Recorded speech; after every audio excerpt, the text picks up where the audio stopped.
Hey everybody, welcome back to WineXposed. My name is Larry and I'll be your host. And today we're looking at a Carmenere. We're looking at La Playa Block Selection Carmenere.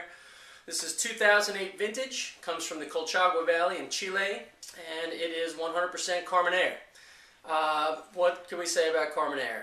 Carmenere is a unique varietal. You don't see a lot of it. You don't see a lot of it single varietal like this. It is the long-lost sixth grape of Bordeaux. Bordeaux, as we all know, is 5 grapes. Cabernet Sauvignon, Merlot, Cabernet Franc, Petit Verdot, and Malbec.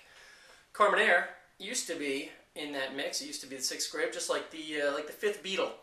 Used to be the 6th grape of Bordeaux, but now, all of a sudden in like the, right around the the early 1800s, like early to mid 1800s, phylloxera hits Bordeaux or France and wipes out all the Carmenere. But before that, somebody came along and grabbed some rootstocks and planted them in Chile right around the 1850s. And for the longest time in Chile, they thought it was Merlot because the grapes look very, very similar.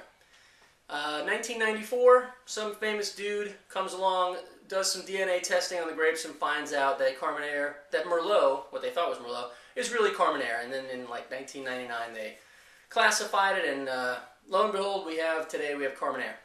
A lot of people are looking at South American wines, wines from Chile and wines from Argentina. See a lot of Malbec from Mendoza. They're looking a lot at these wines. They're looking at them very seriously because they present great values. We're going to see if the La Playa Block Selection Carmenere 2008 provides the same kind of value that people are looking for. Let's check it out. So as you can see, we got a nice kind of garnet color, almost purple.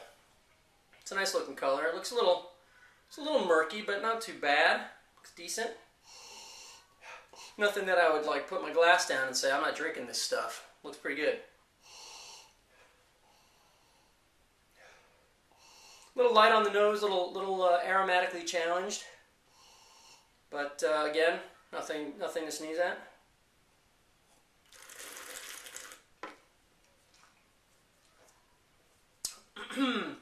Nothing to get in a tizzy about.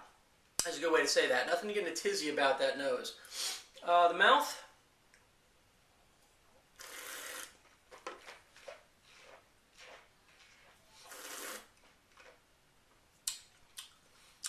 A little dry on the finish, a little disjointed, not the kind of experience I like to have 100% of my wine. It's almost like the fruit is almost a little soured. It's not bright. It's not one of these wines. It doesn't really have that wow factor for me. But this bottle cost me, I think, $11.99. I think for that it's a decent table red. I think there's gonna be a lot of people that would enjoy it. Certainly nothing that would be super disappointing, especially if you're gonna be pairing it up with food. There's going to be a couple of questions I want to ask about wines going forward. A, would I have this by itself? Like if I was going to hang out with a group of friends, would I bring this bottle of wine just so everyone can enjoy a glass if we weren't pairing it up with food? The answer, sure, absolutely I would. Would I pair this up with food? Absolutely. This is definitely more of a pairing wine than it is a quaffer. And then third, would I give this bottle as a gift? I think so as well. I mean, the bottle's got nice packaging, as you can see. It's a nice little bottle. Probably looks more expensive than it is, but decent packaging, nice appearance, nice label, and the wine is certainly not going to be a disappointment by any stretch of the imagination. I'd much rather give this bottle as a gift than a bottle of Yellowtail or something like that. This is a bottle that not a lot of people are going to know about. It's going to introduce them to a new varietal, and you might just be the hero by giving something like this.